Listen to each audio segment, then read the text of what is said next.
surgen como un espacio de diálogo para nuestros alumnos, los de la maestría en Derecho de la Escuela de Gobierno y Transformación Pública, puedan dialogar con especialistas en cada uno de los sectores que hemos ido presentando, además de que estos mismos temas son de gran importancia para la agenda de nuestro país. Nuestro ecosistema legal, que está compuesto por la maestría en Derecho, los seminarios en Regulación y Competencia y el Legal Tech Lab, tienen como finalidad la generación de conocimiento y la discusión de los retos que plantea la propia digitalización en el sector legal. Y es que hoy nos enfocamos por primera vez en este mercado porque las telecomunicaciones son un sector líder para la economía. No podemos dejar de resaltar que las telecomunicaciones están altamente relacionadas con el desarrollo y procesos productivos de diversas actividades económicas de nuestro país. Situación que se enfatizó enormemente durante la pandemia. Y es así que el mundo cada vez más digitalizado, ¿no? En este caso, el sector de las telecomunicaciones se vuelve protagonista y la conectividad es vital. También nos acompaña de manera remota. Le extrañamos a nuestro coordinador, Eduardo Pérez Mota. Como ustedes saben, Eduardo es licenciado en Economía por el ITAM y también es doctor en Economía por UCLA. Fue presidente de la Comisión Federal de Competencia Económica y la Red Internacional de Competencia Económica, además de que, bueno, es especialista en competencia y regulación. También tenemos a nuestro invitado especial, el doctor Ernesto Estrada, que nos presentará, ¿no? de manera general, ¿no? en un inicio, el panorama del sector de telecomunicaciones en nuestro país, así como irá abordando los diferentes segmentos del mercado y algunos elementos esenciales de estos segmentos, ¿no? Para su desarrollo, como cobertura, despliegue de infraestructura, etc. Y antes de darle la palabra a Eduardo, déjame, leo el CV con la pequeña semblanza, porque lo tuvimos que hacer chiquita, la pequeña semblanza de Ernesto, y te doy la palabra y tú puedes darnos unas palabras de apertura, Eduardo. Ernesto es licenciado en Economía por el Instituto Politécnico Nacional, maestro en Economía por el Colmex y doctor en Economía por la Universidad de Chicago. Su tesis doctoral sobre las políticas de precios en los ferrocarriles obtuvo el primer lugar en investigación del Premio Banamex de Economía. Es socio en SAI, Derecho y Economía. Ha colaborado como asesor y experto en economía, competencia y regulación económica de múltiples empresas y en diversos sectores. Antes fue economista principal en AGO, consultor en economía, derecho y estrategia, comisionado del Instituto Federal de Telecomunicaciones, economista principal de la Comisión, la Comisión Federal de Comunicación, de Competencia, director de Planeación y Finanzas de Vitro Vidrioplan, y en Pemex tuvo diferentes cargos. En el ámbito académico también ha sido profesor investigador y director de diferentes maestrías en varias universidades y tiene múltiples publicaciones en revistas especializadas sujetas a revisión por pares en materia de economía, competencia y regulación económica. Pues bienvenido, Ernesto, Eduardo. Pues muchas gracias, Aileen. Yo creo que hoy estamos de gala, es una gran oportunidad escuchar a Ernesto. A Ernesto, pues yo tengo el privilegio de conocerlo ya desde hace muchos años. Nos conocimos en el Colegio de México, cuando Ernesto y yo éramos todavía más jóvenes, para decirlo de alguna manera. Ernesto sigue siendo joven, quizá yo ya no tanto, pero trabajamos juntos en la Comisión Federal de Competencia y hemos trabajado juntos ahora como socios en SAI, Derecho y Economía. Y yo creo que no tengo ninguna duda en decirles que Ernesto, yo creo que para mí es de los mejores economistas, especialistas en regulación económica y competencia, y además especialmente pues un gran especialista en telecomunicaciones. Ha trabajado desde hace muchos años en telecomunicaciones, se ha metido a los detalles de las telecomunicaciones. Y pues ya como tú bien lo dices, Aileen, pues este es un sector fundamental de la economía mexicana. Yo creo que es quizá el instrumento más cercano que hoy tienen los consumidores y los ciudadanos para tener acceso a los mercados. Es un instrumento fundamental de la democracia mexicana y la democracia de los propios mercados en México, y no nada más de los de telecomunicaciones, sino que los conecta como ya ahora hemos visto a través de las distintas plataformas, pues a los diferentes mercados en nuestro país, y les abre oportunidades, le abre oportunidades a todo mundo.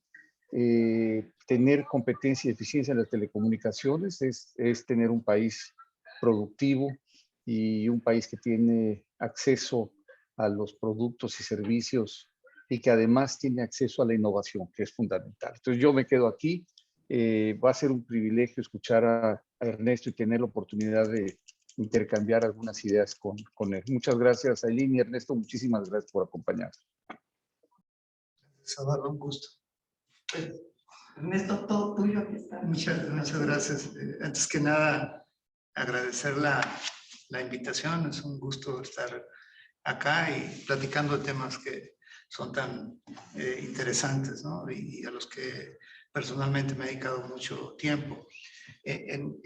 Preparé unas láminas que nos dan una visión relativamente rápida, pero al mismo tiempo a fondo del sector de las telecomunicaciones. En esta primera lámina, el lado izquierdo, tenemos cómo se ha venido comportando la participación de las telecomunicaciones en el Producto Interno Bruto.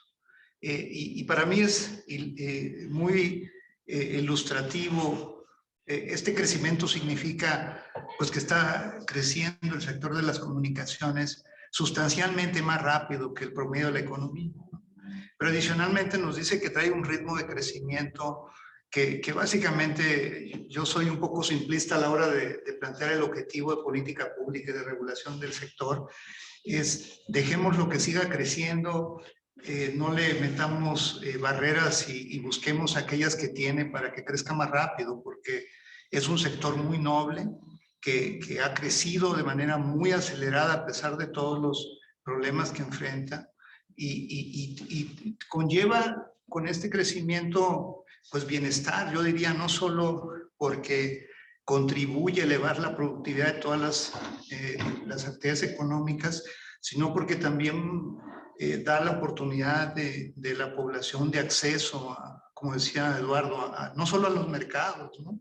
al acceso a ser bancarizado, acceso a la información, en fin, a la cultura, al entretenimiento, y creo que es importante no perder ese foco de que la política pública debería asegurarse de primero de no estorbar y segundo, de donde haya trabas, pues entrar con cirugía y resolver las trabas para seguir creciendo.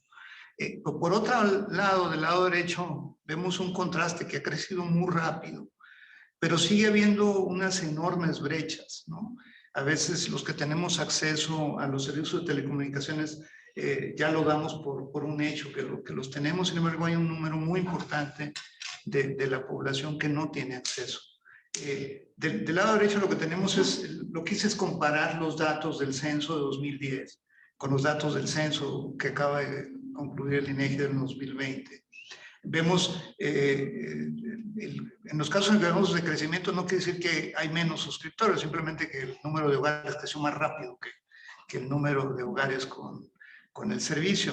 Una tendencia que ya se veía venir de hace mucho tiempo es la penetración de la telefonía fija, ¿no? Cada vez es un servicio que está siendo sustituido por la telefonía celular y lo que vemos en la caída del 2010-2020 en la penetración es simplemente que muchas nuevas casas ya no piden la telefonía fija y por eso la penetración. Entonces no es una señal de que está decreciendo el sector, sino simplemente la señal de que hay otros servicios que son mucho más buscados por la población. En el medio tenemos el comportamiento de telefonía móvil. Ya era alta la penetración. Aquí lo que estamos poniendo es el porcentaje de viviendas habitadas que tiene el servicio correspondiente, ¿no? Entonces teníamos que en el 2010 el 65% de los hogares tenían telefonía móvil y ya llegamos al 87.5% de penetración. Es decir, casi 9 casas de cada 10 tienen acceso a teléfono.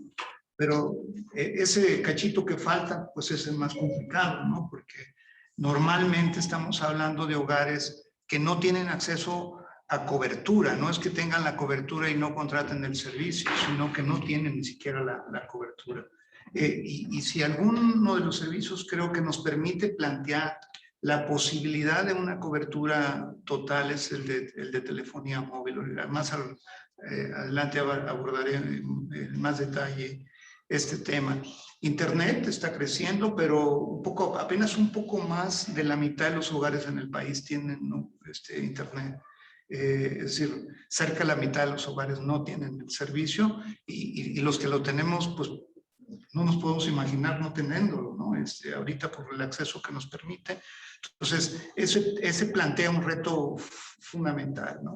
En caso de televisión de paga, en el censo 2010 no hicieron las preguntas correspondientes, sin embargo, hemos visto un incremento importante. En los últimos 2-3 años ya se detuvo ese crecimiento porque empieza la población a buscar sustitutos, y por eso puse el tema del video OTT, que ya el 19% de los hogares tiene acceso a video streaming. Básicamente no es la TV de paga, sino que ya tenemos acceso a aplicaciones a las cuales accedemos a través de Internet. Ese es un panorama que nos dice que por un lado tenemos mucho crecimiento y el otro pues tenemos mucho trabajo por hacer en el sector.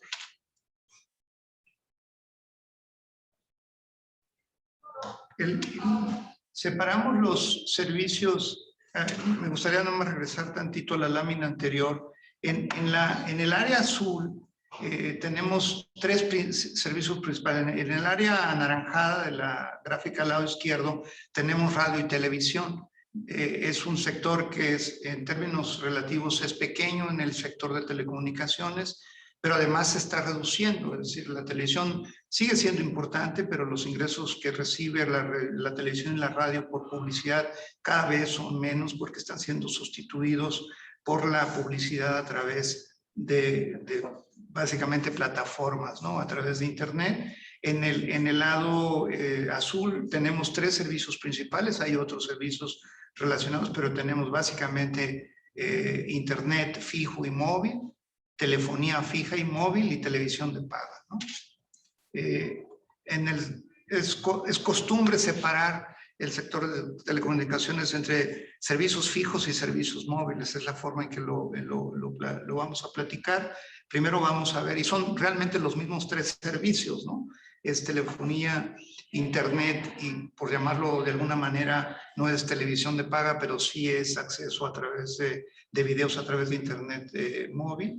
Y en fijo tenemos los 3 servicios: telefonía, Internet y televisión de paga.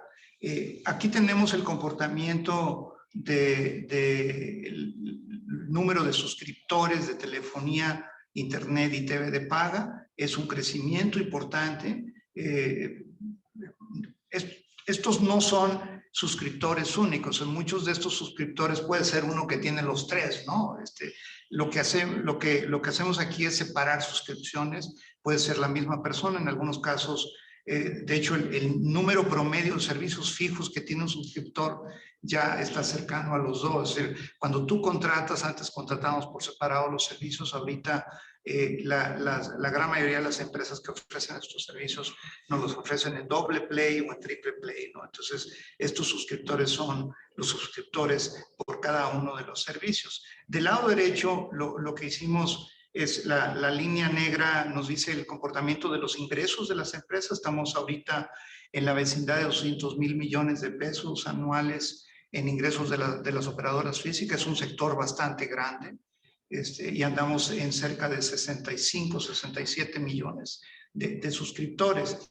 Aquí, de manera muy rápida, vemos una importante reestructura que se está dando en la industria. Ahorita vamos a empezar a verlo más a detalle. Del lado derecho, la franja azul es la participación de mercado de Telmex, ¿no? Y la naranja es la de Televisa, después Megacable, Total Play y otros operadores. Si vemos, yo quisiera resaltar 2 comportamientos en el extremo. Primero, la reducción importante en la participación de mercado de Telmex en términos de suscriptores. Y la participación, aunque no es la mayoría, pero la participación de Total Play, por ejemplo, ¿no? Vemos que de una participación marginal a principios de 2016, ya tenemos que llega a números ya relevantes en el 2021 y este es un operador que se ha caracterizado por ofrecer dobles y triples plays básicamente, más cargado al triple play, es decir, te ofrece el paquete de servicios. También tenemos una importante ganancia de mercado por parte de Televisa y de Megacable. Ahora, los promedios de todos los servicios nos pueden confundir cuando vas al detalle de cada servicio. Por eso estos promedios sí nos dan una idea de que está creciendo y que se está reestructurando el sector, pero lo que pasa en cada servicio es diferente a lo que pasa en el promedio, ¿no? Aquí lo que hacemos es ver las participaciones de mercado de los diferentes servicios en términos de suscriptores. En la parte de arriba tenemos la participación de mercado en telefonía fija. Ahí es donde hay una reducción muy fuerte en la participación de Telmex y el crecimiento que comentábamos antes. Del lado derecho tenemos las participaciones de mercado en Internet y vemos relativamente el mismo efecto, aunque en telefonía fija la caída de la participación de mercado de Telmex es más fuerte, ¿no? Telmex ha podido defender parte de su mercado de Internet con algunos paquetes, pero sí ha reducido, pero en telefonía fija es donde más han tomado mercado los competidores. Y el otro extremo, si vemos esa franja azul fuerte de la que tenemos arriba, no la tenemos en la de abajo, ¿no? Porque Telmex no tiene permitido ofrecer televisión, y ahí el jugador más grande en fijo y en telefonía fija e internet fijo, pues no lo tenemos abajo, y quien tiene la participación de mercado más grande es Televisa, con una participación cercana al 60%, que se ha mantenido relativamente estable. Los jugadores más pequeños han perdido participación en televisión de paga. Ese azul más claro, entre ellos en otros está Dish, y otros jugadores más pequeños han reducido su participación de manera importante, y Total Play ha ganado. El IFT hace no mucho tiempo, el año pasado, declaró a Televisa como un agente con poder sustancial en TV de paga en 35 localidades y a Megacable en 9 localidades. Aquí vemos promedios, ¿no? Megacable tiene una participación relativamente pequeña, ¿no? En términos de grado, pero si nos vamos a ciertas localidades, hay localidades donde solo está Megacable o tiene una participación muy grande en Megacable, y la participación de los otros jugadores es menor, y el instituto hizo un análisis más local y encontró que la concentración a nivel regional se agrava en unas localidades, y en unas con Televisa y en otros casos con Megacable. La implicación de esta declaratoria es que tiene la facultad del instituto, de una vez que los declara como agentes con poder sustancial de mercado, les puede establecer regulación específica. Eso no lo ha publicado. Yo tengo entendido, por lo que ha señalado el instituto, que este año más adelante establecerá las obligaciones que corresponde a Megacable y a Televisa. Este es el comportamiento del sector de servicios móviles. Aquí usé básicamente una variable que es la de suscriptores de telefonía en móvil. Dentro de los suscriptores de telefonía móvil todavía separamos aquellos que tienen internet móvil y los que no tienen. Esa diferencia está desapareciendo ya. La gran mayoría de los usuarios de telefonía móvil ya tienen acceso a internet. De hecho, la cobertura 2G, que es la que no te da acceso tan eficiente a datos, está desapareciendo, ¿no?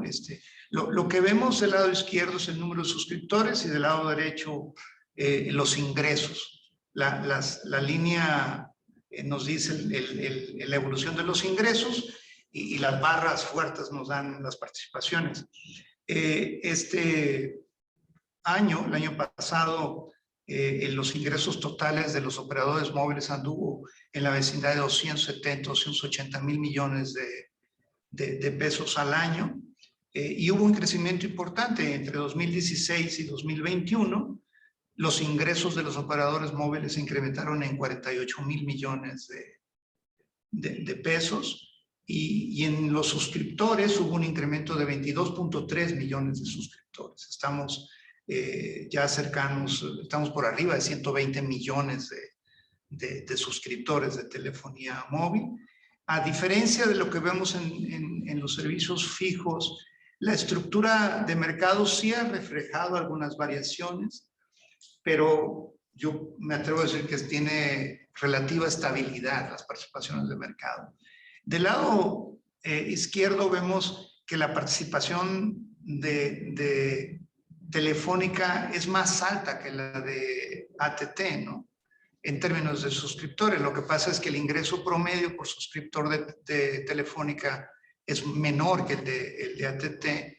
Y desde la perspectiva económica, la variable que nos dice mejor la significancia competitiva de una empresa, en mi opinión, son los ingresos, ¿no? Porque es la capacidad que tiene la empresa de atraer las preferencias de los consumidores, pero también el presupuesto, ¿no? Entonces, no son comparables usuarios de menor ingreso mensual que usuarios de mayor ingreso mensual. En ese sentido, yo me concentro más en la gráfica del lado derecho en términos de participaciones de mercado. La participación de mercado de Telefónica se ha reducido. Yo creo que se va a reducir todavía más, porque hace ya un par de años anunció que abandonaba los esfuerzos de operar con cobertura propia y este año concluye su periodo de migración para básicamente entregar el espectro radioeléctrico que tiene el instituto y subirse con su tráfico a la red de AT&T, que se llegaron a un acuerdo. Entonces yo anticipo que va a ser más selectivo en los usuarios y va a tender a reducir su participación aún más, pero yo creo que en términos generales podemos hablar de un sector que está creciendo de manera muy acelerada y quizás hace 2 o 3 años decíamos no va a durar mucho, pues sigue creciendo y yo creo que tiene espacio para crecer todavía más, ¿no? Destaca que Telcel está sujeto a regulación asimétrica porque fue declarado junto con todos los miembros del equipo, o sea, las empresas que integran el grupo América Móvil como agente con poder, agente preponderante, y está sujeto a regulación. Entre la regulación destaca la obligación de dar acceso a infraestructura, le regulan las tarifas de interconexión, está sujeto a replicarle el precio, en fin, algunas otras medidas regulatorias, pero en esencia la estructura del mercado ha permanecido relativamente estable, con un poco la toma de mercado por parte de AT&T en relación a Telefónica. En la parte del lado izquierdo, del lado derecho no tenemos los ingresos, no es información pública los ingresos de los operadores móviles virtuales. Del lado derecho sí tenemos datos de suscriptores. Ya todavía no pintan de manera importante, pero ya se empieza a ver que están tomando mercado. La línea amarilla nos dice que ya están creciendo de manera acelerada. No creo que lleguen a ser los jugadores más relevantes, pero sí están teniendo un rol muy importante en la atención de ciertos nichos de mercado, típicamente de menor gasto promedio mensual. ¿Puedo hacer una pregunta en esta lámina? Sí. Mi primera pregunta es, veo que están los operadores virtuales y que están creciendo en los últimos 2 años, más o menos. ¿Hay alguna proyección de que estos operadores comiencen a tener más mercado o se van a quedar más o menos sobre ese rango? Lo pregunto porque recuerdo haber leído una noticia el año pasado acerca de Altán, que estaban a punto de quebrar. Entonces, aquí veo un crecimiento y no sé si haya una proyección a que vayan a crecer más o si se vayan a ir desapareciendo. No, yo creo, es una opinión personal, de lo que percibo es que van a seguir creciendo. Me gustaría hacer nada más un contraste. Si yo pintara la barrita esa amarilla del lado derecho, si tuviéramos los datos, no los tengo, pero podemos hacer aproximaciones, la participación que los operadores móviles virtuales tienen en usuarios es mucho más alta que la que tienen en ingresos, ¿no? O sea, los usuarios que tienen los operadores móviles virtuales son usuarios de ingresos promedios mensuales, o sea, lo que gastan mucho más bajo que los operadores principales.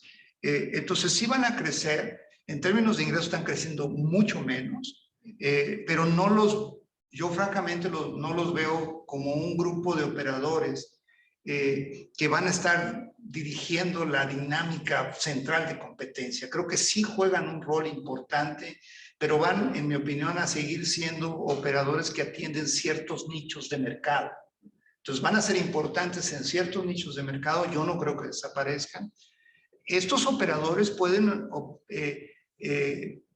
sea, el tráfico de los operadores móviles virtuales, y una gran mayoría está con Altán, ¿no? Pero pueden estar en la plataforma de Telcel o de ATT. La diferencia que tenemos es que Altán tiene prohibición de dar servicio minorista. Entonces, el único servicio que puede dar realmente es a los operadores móviles virtuales, porque es una plataforma, es una red compartida mayorista, ¿no?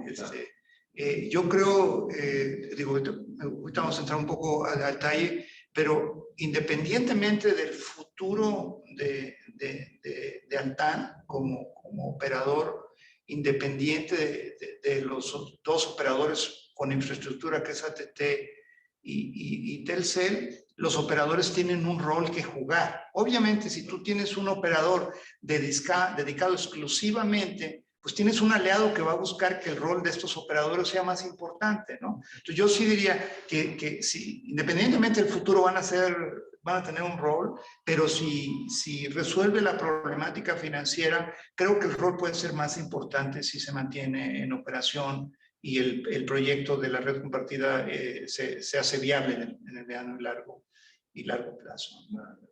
Y por último, perdón, Sí, fue muy interesante. Veo que estamos arriba de los 120 millones de suscriptores y comentaba que hay todavía espacio para crecer.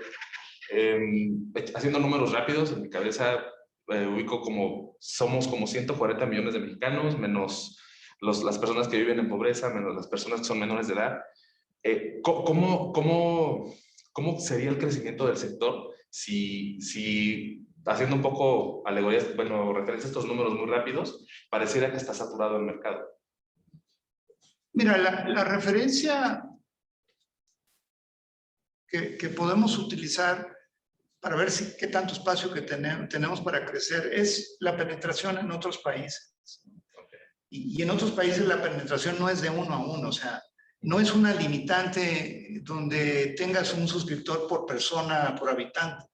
Vemos que la penetración es arriba de 1, o sea, sigue creciendo por diferentes razones, ¿no? Que puedes usar suscripciones móvil y de internet móvil para diferentes propósitos, ¿no? Hay gente en los trabajos que trae el equipo del trabajo y el equipo personal, ¿no? Por ejemplo. Pues, en fin, hay una serie de elementos, pero además, o sea, primero en términos de promedio, ¿no? De que en términos de promedio tenemos espacio porque la experiencia en otros países nos muestra que podemos crecer a niveles de penetración arriba del 100%, ¿no? El 100% no es una limitante en el caso de telefonía móvil. Probablemente sí sea más cercano a la infraestructura física, o sea, una vez que tienes una conexión física en tu casa de internet, de banda ancha, pues no vas a tener una segunda porque esa tiene una capacidad enorme de seguir creciendo, pero en los equipos móviles, en los servicios móviles sí. Pero adicionalmente, vamos a platicar ahorita, hay un espacio todavía de cobertura territorial y poblacional que no tiene servicio. Entonces, ese yo creo que puede seguir cerrándose. No a la velocidad que quisiéramos, pero creo que se está cerrando, ¿no? Y ese también es un espacio de crecimiento importante. Es decir, donde ya tienes cobertura, puedes seguir creciendo, pero también tienes muchos lugares donde no tienes cobertura y hay que promover que se llegue a la cobertura para que esa población tenga acceso a los servicios. Ahora, comparando, y veríamos ahorita un poco más de detalle, esas poblaciones que no tienen cobertura, es razonable, es extremadamente optimista pensar que vaya a llegar la infraestructura física. Yo creo que la única que tiene buenas posibilidades de llegar es la infraestructura móvil. Entonces, por eso creo que sí son un espacio de crecimiento de los servicios móviles, esas zonas que no tienen cobertura. Tenemos unas preguntas, pues las voy a ir haciendo. Ahorita, ¿qué implicaciones en un mercado todavía altamente concentrado? ¿Qué implicaciones tiene el no tener un regulador completo? O sea, ¿qué impacto tiene que el Pleno se haya quedado sin abogados? Yo creo que sí es más difícil si no está el Pleno completo. Pero creo que ahorita con 4 comisionados, ¿no? Porque la lista de los pendientes, de las pendientes a nombrar serían comisionadas, ¿no? No limita de manera sustantiva la toma de decisiones, son decisiones muy específicas que se establecen en la ley donde requiere 5 comisionados. La gran mayoría de las decisiones de carácter regulatorio y de competencia la pueden tomarse en restricciones 4 comisionados. Y creo que sí es mejor tener un equipo multidisciplinario en los comisionados, pero tampoco es un requisito para que funcione. El instituto, en mi opinión, tiene un equipo de trabajo en todas las disciplinas muy sólido, que difícilmente puedes pensar que el que no haya un comisionado abogado significa que los componentes jurídicos de las decisiones van a estar débiles, porque tienen áreas muy sólidas, técnicas, económicas y legales, ¿no? Entonces, sí creo que afecta, pero hasta ahorita las decisiones más importantes las pueden seguir tomando. Y creo que el equipo técnico no se ha debilitado. Yo creo que estos años de desarrollo del instituto ha consolidado un equipo, en mi opinión, de primer nivel que puede colaborar con el Pleno para sacar las decisiones muy sólidas. Claramente tendríamos un Pleno mucho más efectivo si estuviera completo y sobre todo, además de tener 4 comisionados, tuviéramos 3 comisionadas, ¿no? Entonces sería mi visión, o sea, sí duele, ¿no? Por decirlo de alguna manera, pero creo que puede seguir funcionando en los temas más críticos, ¿no? De cualquier forma, creo que debe ser una prioridad el que se nombren a las comisionadas lo antes posible. Yo creo que la última pregunta ahorita, antes de que sigas, es que si consideras que será posible algún día terminar con el monopolio de Telcel. Bueno, vamos a ver. ¿Existen condiciones para que eso se dé? ¿Existen las condiciones? Sí, yo plantearía que el objetivo de política, y lo planteé al principio, ¿no? Y yo soy convencido de que ese objetivo de política debe mantenerse, es asegurar el crecimiento del sector en condiciones de precio y calidad competitivas que permitan acceso a toda la población. Yo no veo como una política central que una empresa tenga o no tenga una participación de mercado. Entonces, creo que el foco debe centrarse en eliminar restricciones a la competencia. Y eso, yo tengo una formación original más que sectorial regulatoria, y eso sí es importante señalarlo, una formación de competencia, ¿no? Donde la tarea de la política de competencia es eliminar barreras a la entrada y a la competencia, más que focalizar sobre una empresa. Y yo creo que ese debería ser el foco, en mi opinión, en este caso, el mismo regulador sectorial y de competencia, que es un caso excepcional, ¿no? Que el IFT es la autoridad regulatoria sectorial, y la autoridad de competencia debería ser asegurarse que no hay restricciones a la entrada y crecimiento de las empresas. Y creo que eso, si es el foco del IFT, podía resolver los posibles restricciones que tengamos de crecimiento.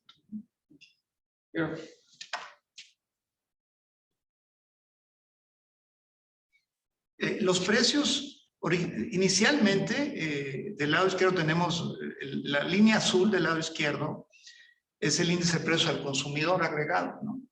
Del lado, hasta abajo la gris es el índice de precios de la telefonía móvil, la naranja de internet y de TV paga.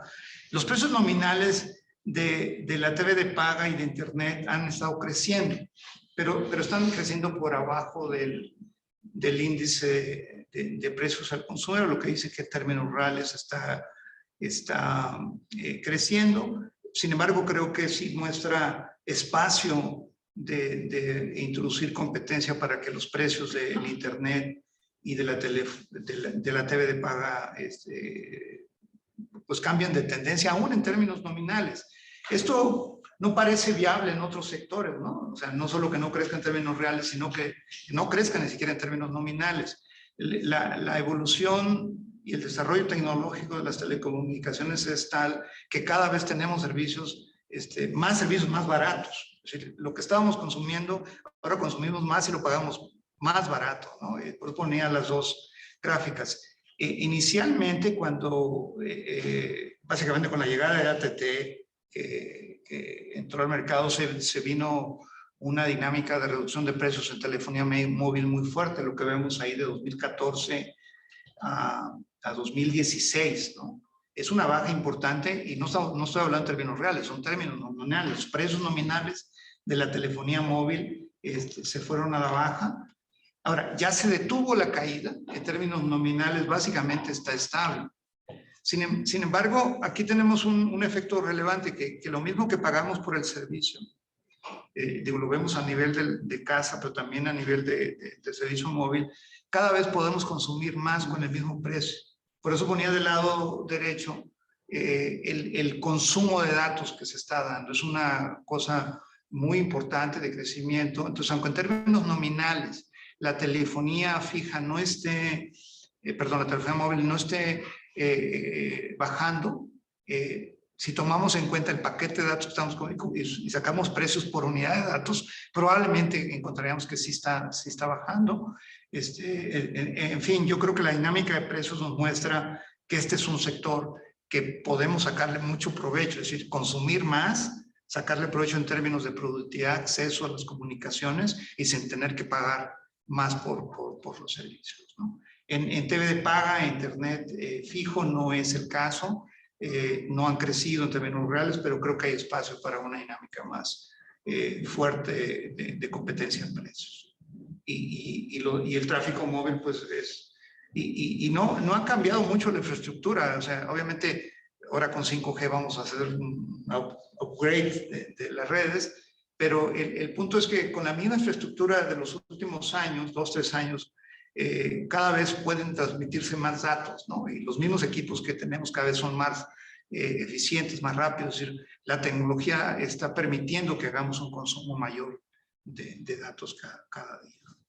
Creo que un poquito en ese sentido, ¿cuál crees tú que sería la relevancia de la convergencia en el mercado, ¿no? Con la llegada de 5G? O sea, yo creo que pues 5G va a revolucionar. Sin embargo, las telecomunicaciones han estado revolucionando de manera continua, ¿no? A veces, o sea, la llegada, primero 2G, 3G, 4G, pues nos cambia la vida de tener acceso a las comunicaciones. Yo creo que el 5G es un brinco importante, va a tardar un ratito en que tengamos acceso muy generalizado a él, pero creo que puede ser un brinco en esta gráfica de datos. Yo sí creo que puede cambiar la pendiente de manera importante y eso significa que trae pues acceso a un instrumento que te permite incrementar la productividad.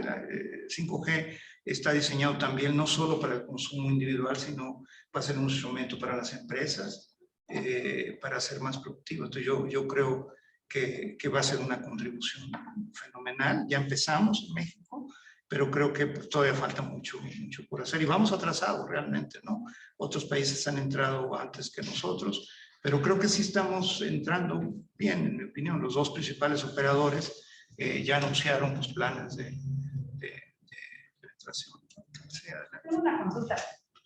En la primera lámina menciona una de las cifras era que el 87.5% de las viviendas, conforme al censo del 2020, tenían telefonía móvil.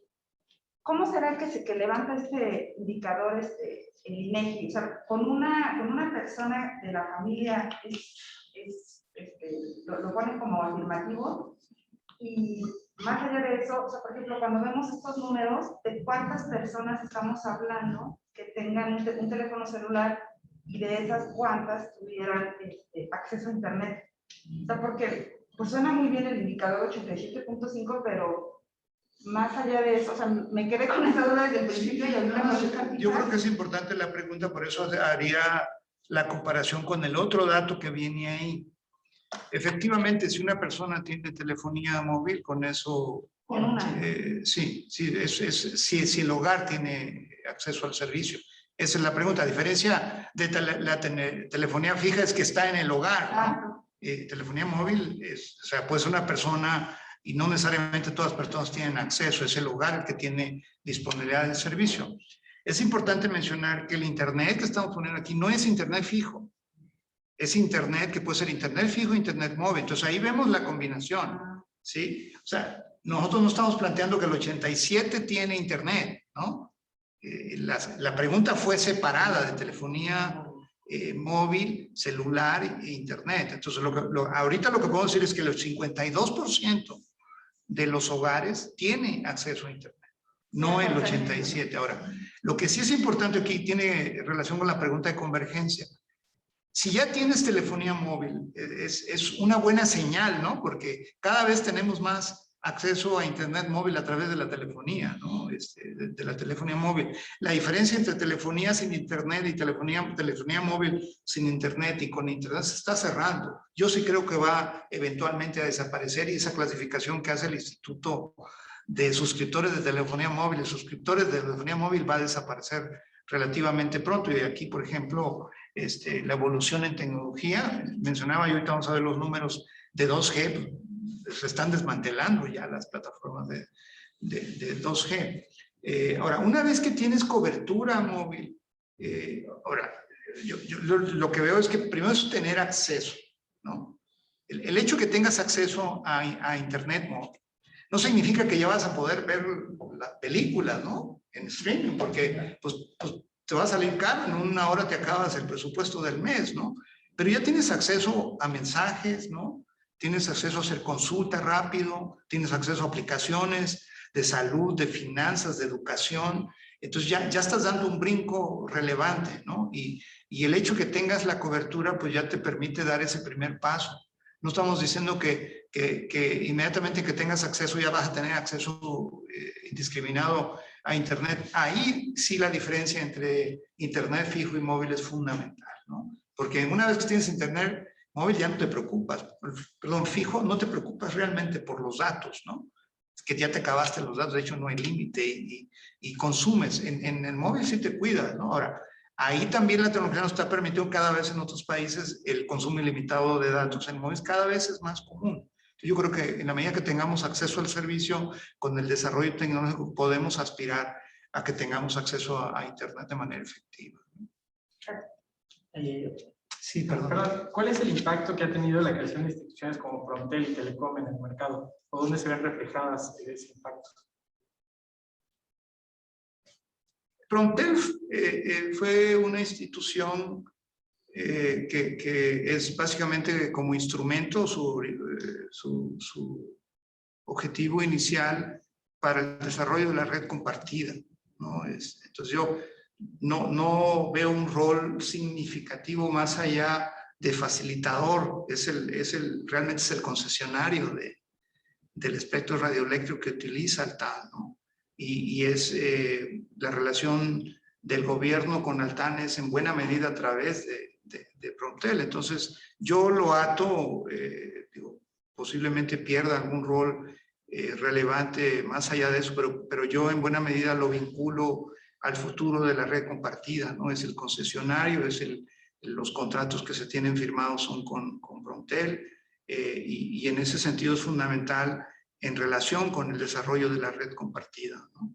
Ahora, uno de los temas importantes, ahorita comento al respecto, que ve el tema de cobertura, no es claro el futuro de la red compartida, ¿no? Por las dificultades financieras que se conocen. Entonces, uno de los temas que se tienen que abordar, en mi opinión, el regulador y el gobierno, como encargado de la política pública, es valorar cuál es el futuro y cuál es el papel de la red compartida y de Promptel en ese rol, ¿no?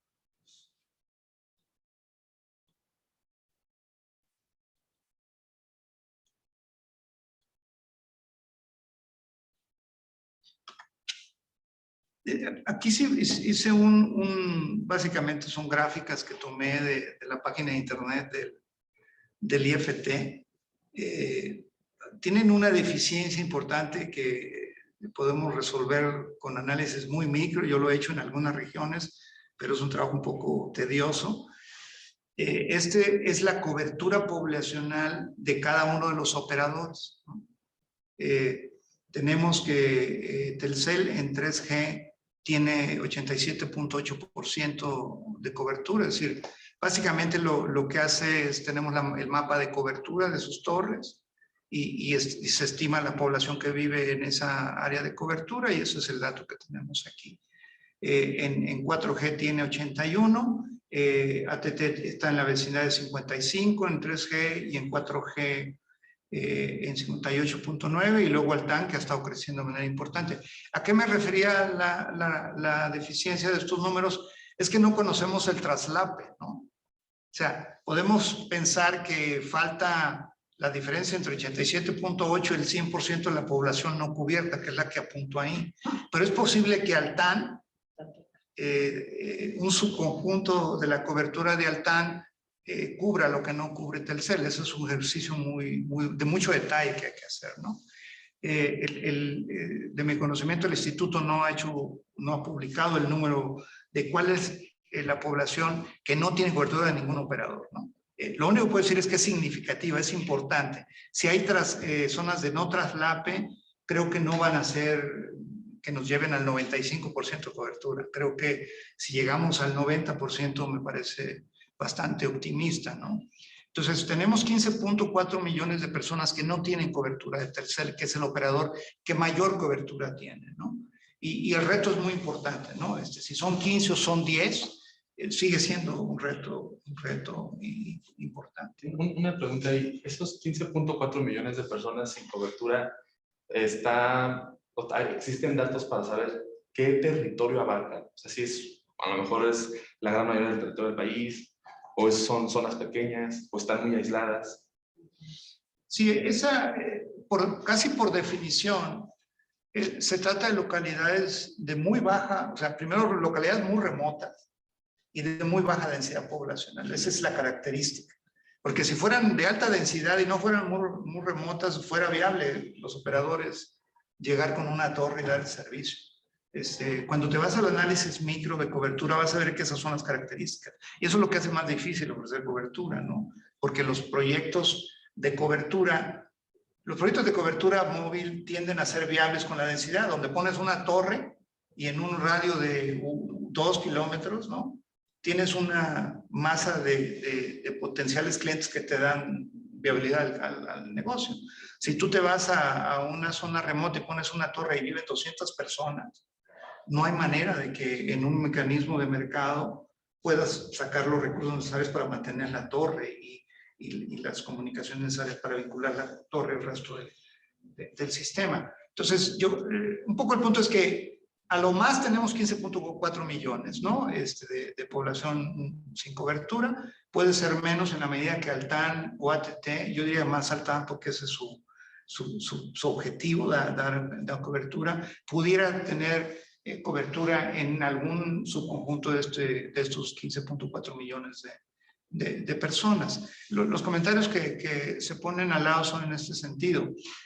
Las localidades que no tienen coberturas son localidades remotas, de baja densidad poblacional, donde casi por definición, no diría todos los casos, pero la gran mayoría de sus casos, los operadores no van a encontrar viable ofrecer cobertura. Cuando digo viable es que hagan números, vean los ingresos que van a obtener y ver si cubren los costos de operar una torre. Yo creo que la gran mayoría no es viable.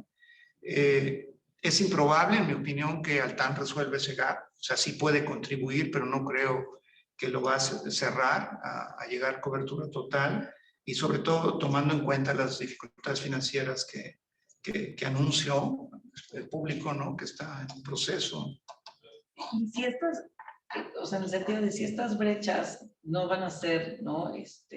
Digamos, resueltas desde la perspectiva privada, o sea, ¿qué podría ser ahora sí que el sector público, ¿no? O sea, un poquito como, ¿cuál sería el incentivo? O sea, ¿qué podría generar o qué herramientas podría tener el sector público para reducir esas brechas, pues, de esas comunidades que al final no las quieres tener, por más chiquitas que sean y por más alejadas que sean, pues también son parte, ¿no? Sí, llego más adelante al tema tal cual, porque, o sea, es cómo ir construyendo la situación, y estamos como entrampados, pero yo sí creo que tiene salida, ¿no? O sea, hay salida, nada más hay que trabajar para desarrollarlo. O sea, el otro tema que agrava la situación es que Telefónica pues ya no tiene un esfuerzo de cobertura, nos está retirando del esfuerzo de cobertura. Y ahí entraría, el espectro en México es muy caro, ¿no? Es carísimo, lo que hace, en mi opinión, inviable, contribuye a la inviabilidad de ciertos proyectos de cobertura. Por ejemplo, números muy rápidos nos permiten estimar que además de los impuestos normales que se pagan en el sector paga 15.5 mil millones de pesos al año de derechos por uso y explotación, aprovechamiento del espectro, que representa el 8.2% de los ingresos de los operadores, ingresos por servicio, y el 5.6% de los ingresos totales. Una manera, es un trabajo de mucho detalle, pero si tomamos las poblaciones, un ejercicio que hemos hecho a nivel detallado, es decir, tú te puedes meter a los mapas de cobertura de Telcel y de Altán y hacer una base de datos y ver qué poblaciones tienen cobertura y quiénes no tienen, ¿no? Y saber, con los instrumentos que nos permite el INEGI, saber dónde está, ¿no? Cuánta población tiene, y simular poner torres, ¿no? Es un ejercicio que hemos hecho, es decir, estamos hablando de decenas de miles de localidades, ¿no? Que no tienen cobertura. Pero puedes hacer un ejercicio de priorización, ¿no? Es decir, agarra todas las localidades que tienes en el país sin cobertura y simula poner torres, ¿no? Los instrumentos son relativamente sencillos, es decir, más o menos tienes estándar de cuánto te cuesta una torre, cuánto te cuesta operarla mensualmente, y si la tienes que vincular con satélite o microondas a la red puedes calcular los costos de operación y luego suponer ciertos precios del servicio y ver cuál es la rentabilidad de cada una de esas torres, ¿no? Obviamente va a resultar que hay ciertas torres que son más rentables que otras, ¿no? Y puedes priorizar todas las localidades del país, es decir, en términos de rentabilidad económica, cuáles son las localidades que son más viables, ¿no? O sea, no necesariamente son viables en el sentido que tienen un valor presente neto positivo, pero que el negativo es muy pequeño, ¿no? Y hay unas que el valor presente neto es muy, muy negativo. Pues primero, creo que si tú tienes un esfuerzo, por decirte algo, un presupuesto de 1,000, 2,000 millones de pesos, pues lo ideal sería ir por aquellas donde con esos 2,000 millones maximizas la cobertura. O sea, no gastar dinero en todos lados. Es decir, si el objetivo es maximizar y optimizar la cobertura, este ejercicio de priorización es viable y es bastante objetivo, porque los operadores tienen bien calculados los costos, ¿no? Porque lo hacen todos los días. Tenemos en este país más de 20,000 torres, tenemos mucha experiencia en ver cómo opera. Y esos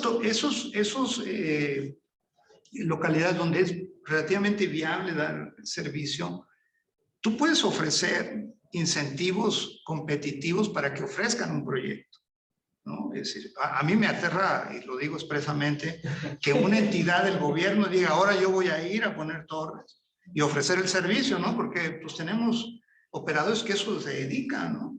Y digo, actualmente en el país o de fuera que pueden venir.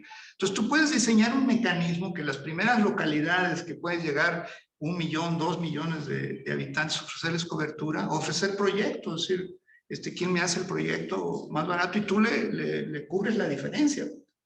Si tú conoces el detalle del proyecto y si tienes que cubrir una diferencia, pues no, pero no te vayas a las más caras, ¿no? Porque pues, la diferencia va a ser enorme. En muchas de ellas no ocupan mucho incentivo. Y aquí también puedes utilizar como incentivo el tema del espectro, es decir, ni siquiera que les pagues, ¿no? Si la diferencia que hay entre lo que requieren para que el proyecto sea viable y lo que realmente obtienen del mercado, es decir, el 10%, el 5% del costo, puedas acreditar ex post el pago del espectro, es decir, que los derechos de espectro puedan ser utilizados para cubrir diferencias de este tipo. Y puede ser un mecanismo muy efectivo, es decir, yo te acredito lo que te tenga que acreditar una vez que me demuestre que efectivamente ya está operando la torre y que tienes el servicio. Es decir, que el riesgo del proyecto lo tome el operador, no le financias nada, y ya que te demuestre, sabes que es un proyecto que no era totalmente viable y le pagas la diferencia. Yo creo que ese es un mecanismo que podrías hacer. ¿Por qué? Porque minimizas el costo o minimizas los recursos públicos que requieres para poder dar cobertura. Yo creo que hay un buen número de localidades de relativa, entre 2.500, entre 1.000 y 2.500 personas, donde no es tan costoso la diferencia entre lo que requieres para que sea viable y lo que puedes obtener del mercado no es muy alto. Creo que podría ser viable. Ahora, estamos hablando de un trabajo de muchísimo detalle, pero creo que las bases, yo he usado las bases de datos del INEGI. De hecho, el INEGI tiene unas aplicaciones que tú puedes simular, ubicar geográficamente una torre, darle un círculo de influencia y te dice cuántas personas viven ahí, con eso puedes estimar la demanda y los ingresos, y lo puedes repetir de manera iterativa en todo el país, ¿no? Creo que podrían funcionar en ese sentido.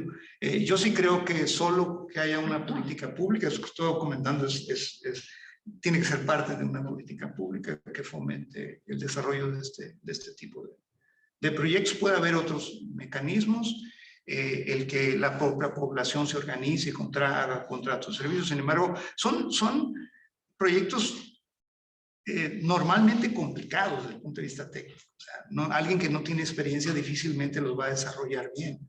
Entonces, yo por eso creo que los operadores mismos, ya sea los principales operadores más pequeños, puedan ofrecer este tipo de proyectos. Con eso concluimos los temas que teníamos. Perdón, nada más la última lámina, algunos temas ya los tocamos. Algunos consideraciones, retos en términos de política pública y regulación del sector. Es mi opinión muy personal que el instituto sí está asignando, espectro lo ha asignado relativamente de manera oportuna, pero creo que tiene que acelerar la asignación de espectro, tiene que colaborar con el gobierno de alguna forma para que ese espectro sea cada vez más barato y no lo tengamos archivado, pues, ¿no? Tenemos un espectro que si no se asigna, pues nadie lo usa, ¿no? Entonces que asignemos lo más rápido que podamos espectro, sobre todo en las frecuencias que van a facilitar el despliegue de la 5G. Lo que comentaba, diseñar programas que fomenten los proyectos de cobertura rural. Yo he hecho algunos ejercicios y no nada más yo, hay ejercicios que han hecho en otros países que mencionaba que no son viables desde el punto de vista económico desde la perspectiva privada.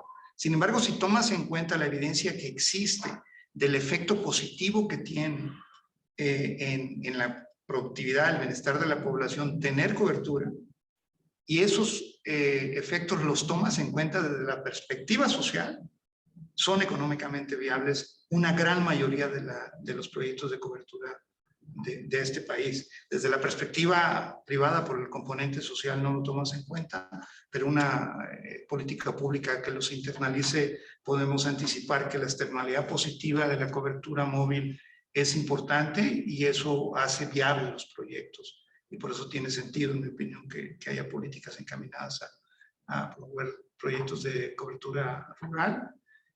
Un tema muy importante en los últimos meses ha sido que la COFESE y el IFT están en litigios permanentes por la competencia de la resolución. A mí se me hace un poco triste, creo que deberían colaborar, resolver esos temas. al final el que paga los platos rotos es el agente que presentó su notificación de concentración y tiene que esperarse 6 meses, 1 año para que le resuelven porque no se ponen de acuerdo quién es el que lo tiene que resolver. El proceso de otorgar concesiones y autorizaciones, en mi opinión, tiene que ser más rápido. Hay muchos operadores móviles virtuales que pueden entrar muy rápido. Hay operadores que pueden ofrecer internet fijo en localidades muy pequeñas, ¿no? En barrios, en colonias.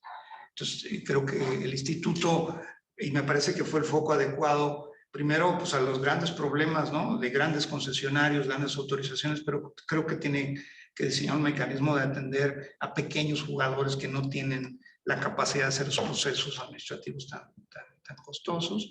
Y el último tema, que es muy importante, es pues, valorar el papel que tiene la red compartida y los operadores móviles virtuales desde el punto de vista de competencia y eficiencia. Ok. ¿Cuál crees tú que es el desafío más grande que tiene nuestro país ahorita para dar certidumbre a la inversión?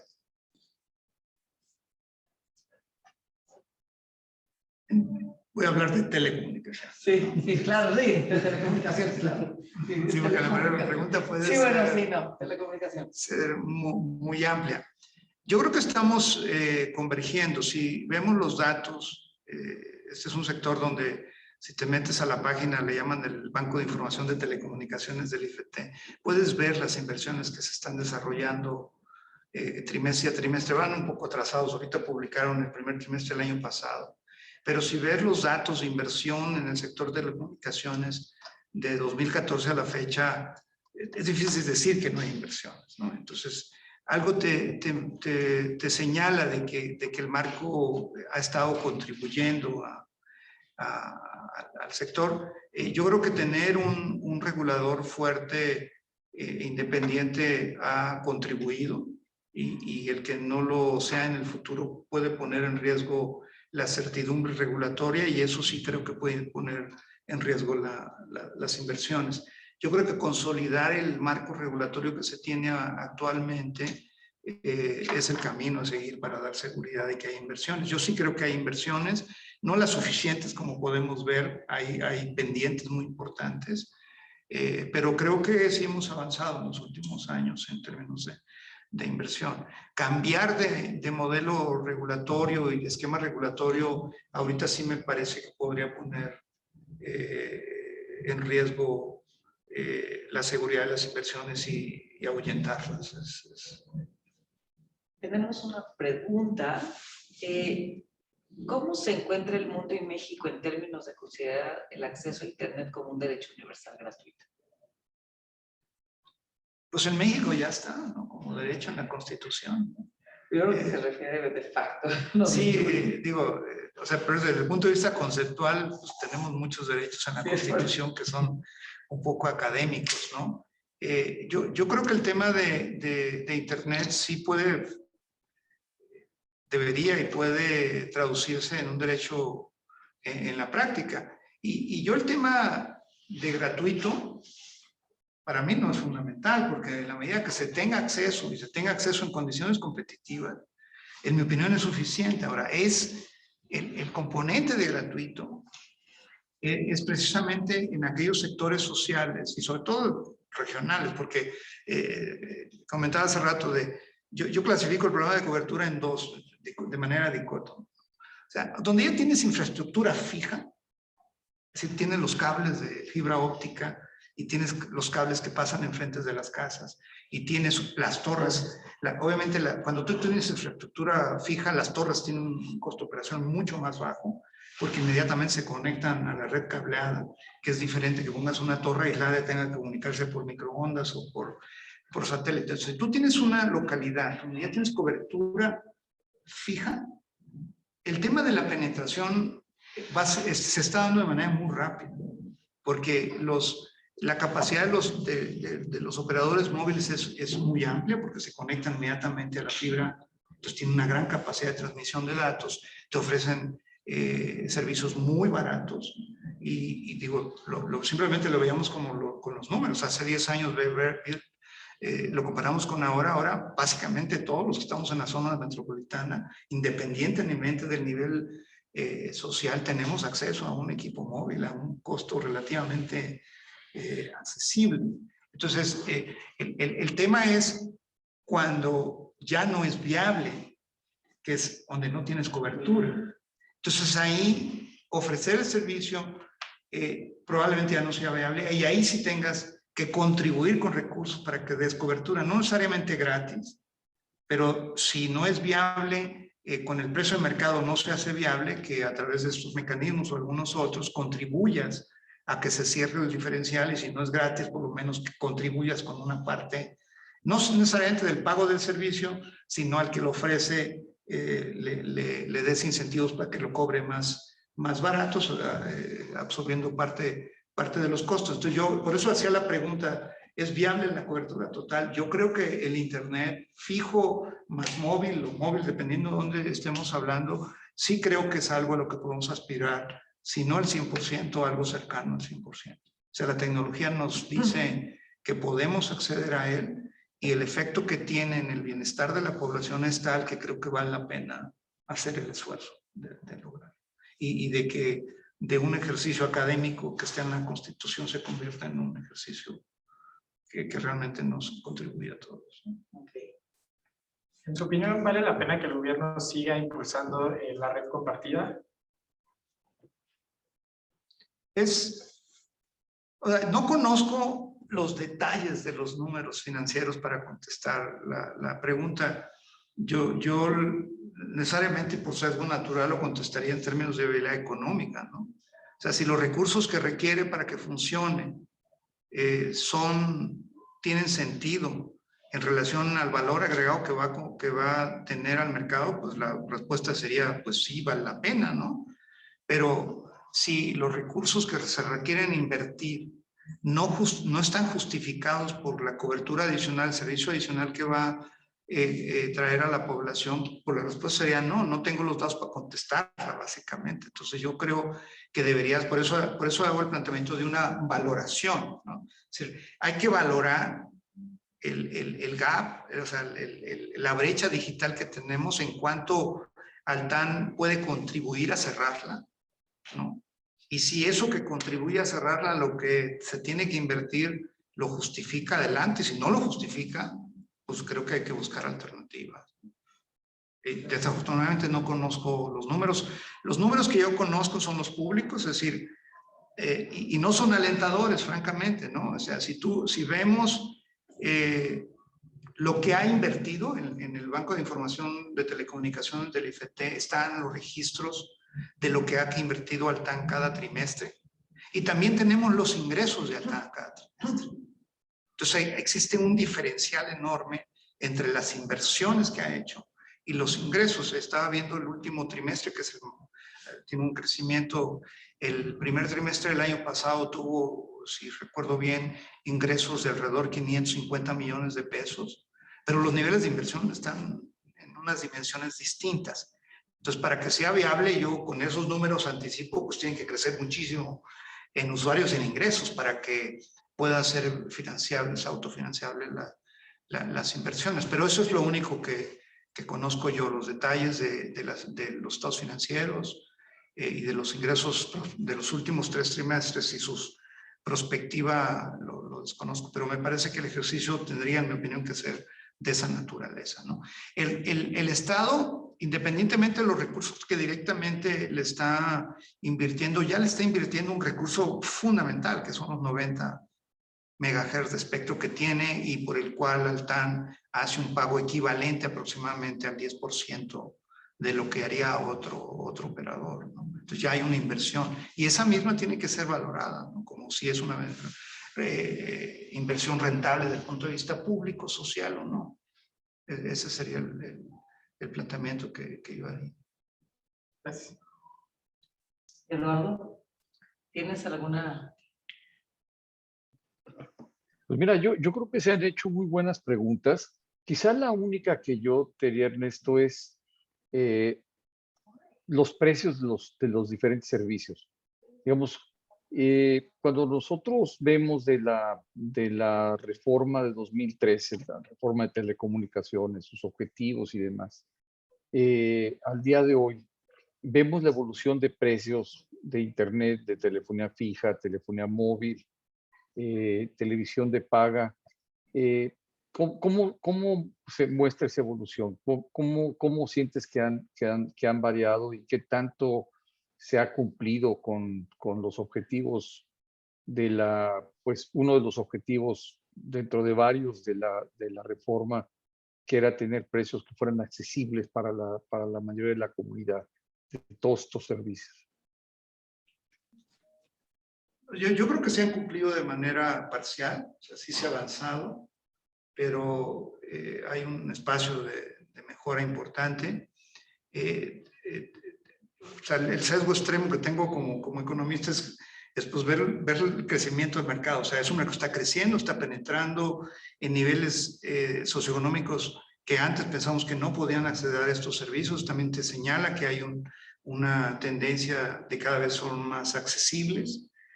Sin embargo, vemos las tendencias de precios y hay algunos que se están incrementando. Aquí se da un fenómeno bastante interesante de la dinámica de convergencia, que a lo mejor los precios no la capturan totalmente, ¿no? Y si vemos, por eso mencionaba hace rato, el número de servicios promedio por suscripción es un indicador muy importante. Es decir, si me voy al extremo y tengo telefonía fija, ¿no? Y luego comparo esa telefonía fija en el tiempo, a lo mejor no cambia de precio. Y lo mismo hago con TV de paga, ¿no? Agarro la TV de paga y la comparo en el tiempo y no cambia de precio. Pero si yo me muevo de los dos en sí, o sea, de tener telefonía y TV de paga separada, es decir, que me cuesta 100 pesos, ¿no? Y ahora, y no es porque me bajen el precio, simplemente hay un cable que entra a la casa y ese mismo cable me puede dar los dos servicios, ¿no? Entonces, el operador que me ofrece telefonía fija con TV de paga o internet, a él le va a costar muy poquito más en términos relativos a ofrecérmelo por separado, darme los dos servicios. O sea, el precio, obviamente, el costo va a subir, pero no va a subir proporcionalmente. Entonces, cuando me voy a Doble Play, yo puedo bajar mis precios hasta 50% del servicio marginal.